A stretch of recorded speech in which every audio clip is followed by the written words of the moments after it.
Emily, and today I'm here to bring you my final video of 2020, and it is a recent reads of the last 3 books that I read this year. I'm really excited to be done with my reading for the year. I read my goal of 95 books, and I'm going to take a few days off from reading to watch all of the wonderful booktube content that's been coming out the last few days. I have so many videos on my watch later list to get to.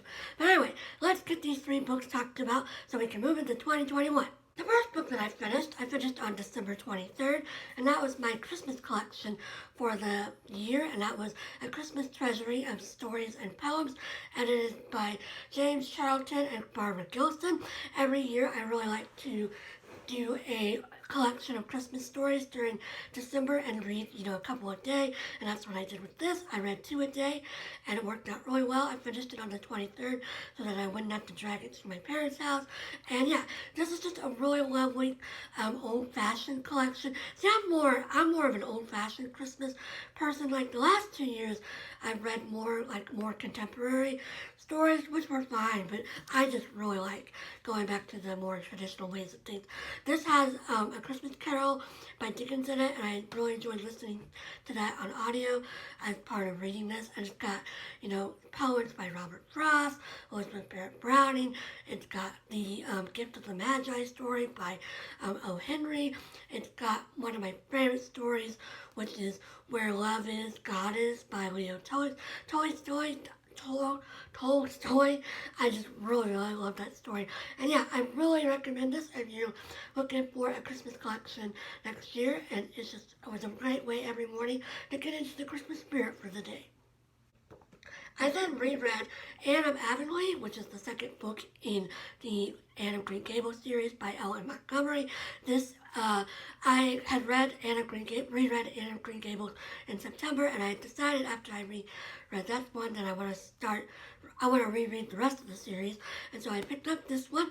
This is following Anne during the 2 years that she teaches at the Avonlea School after she graduated from the teaching certificate program, and it's about her students, her relationships with her students. It's about some new friends that she makes, and it's about, of course, her escapades with Diana and her growing affection for Gilbert Blythe, although she doesn't really recognize that her feelings are growing, but most of the other people in Avonlea do, and so there's several little, comments about how they can tell she's going to end up with Gilbert, even if she doesn't realize it yet.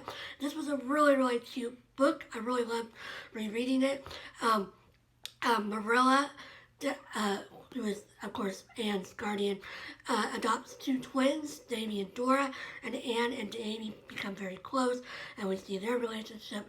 We see her relationship, particularly with a student of hers named Paul Irving, and how their friendship grows, and it's just a really, really sweet, lovely book. It's not set at Christmas really at all, but it just gives you those sweet family vibes that are really nice over the Christmas season.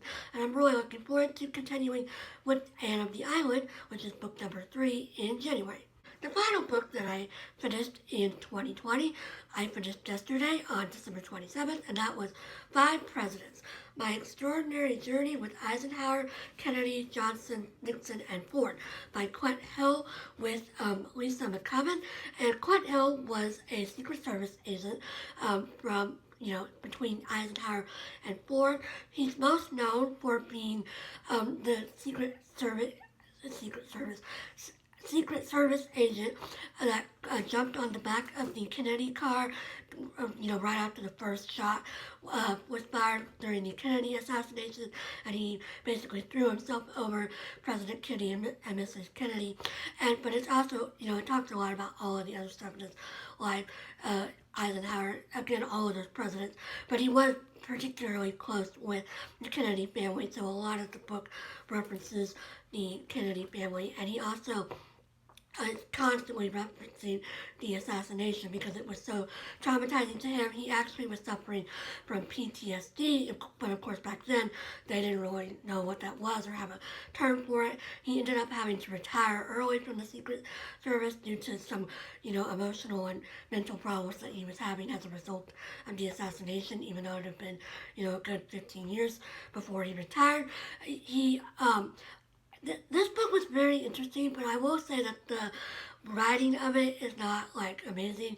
I listened to most of this on audiobook until I got to the last few chapters, and I was reading it at my parents' house, and the narrator was very like monotone and like not very enthusiastic about anything, so it sort of made it hard to like get excited about anything. And also because he's a Secret Service agent, he's looking at all these great events from the perspective of like a security nightmare. So like he talked about all these really great trips that he took with the various presidents, you know, to Pakistan, to China, to Europe, to South America. But he always focuses on like the security aspect of it, which sort of got, you know, repetitive because they do the same kinds of things to protect the president every time. He also talked a lot about Johnson and Nixon in particular were very, very like, you know, what's the word, nonchalant about their security and like would get out of their cars and go up to a big crowd of people. And of course, it's like, you know, it's like, if it's just them, that's one thing. Like, if you want to get shot by some crazy person, go ahead. But the Secret Service has made a vow to, like, give their life for the president. So if the president goes into a crowd and, like, somebody starts shooting, the other president, or, I mean, the agents are the ones that have to, like, jump in front of him. So to me, it seemed very, like, annoying and, like, very rude of both Johnson and Nixon to, like, you know, just be so dismissive of the agent's safety. And like Johnson in particular thought it was like funny to like go up and do something at the last second and not tell anybody, and like the Secret Service agents would be like running around trying to figure out where he was, and you know, and it's like that's not funny or cool. That's very rude, and like it made me lose a lot of respect for Johnson, frankly. But yeah, so this was fine, but it was nothing amazing, and honestly I don't really recommend it, or at least not on audiobook, unless you're like a really hardcore presidential book like me. But yeah, I'm really glad I got this read. I actually finished it on exactly 2 years after I had added it to my TBR. I added it on December 27, 2018, and I finished it on December 27, 2020. So yeah, I'm really glad I got this read. So that's all I've been reading lately, and as I said, I'm done with my reading for 2020. I plan to just watch a lot of BookTube and hopefully, you know, get my watch later list down. I do have a doctor's appointment tomorrow, and I'll probably take a book for that and read a little bit of it, and then I'll just save it until, you know, January 1st. But yeah, I'm really, really excited for my 2021 reading. I'll be putting out my 2020 goals, like wrap up, and 2021 goals in one video next week, so look out for that. I hope everybody else had a great reading year and that you are reading something wonderful during the last week of the year, and I'll talk to you again in 2021. And you can hear my cat playing with her new Christmas balls that she got this year. So yeah, hope everybody else has a wonderful day, you have a wonderful New Year's, and I'll talk to you again soon. Bye!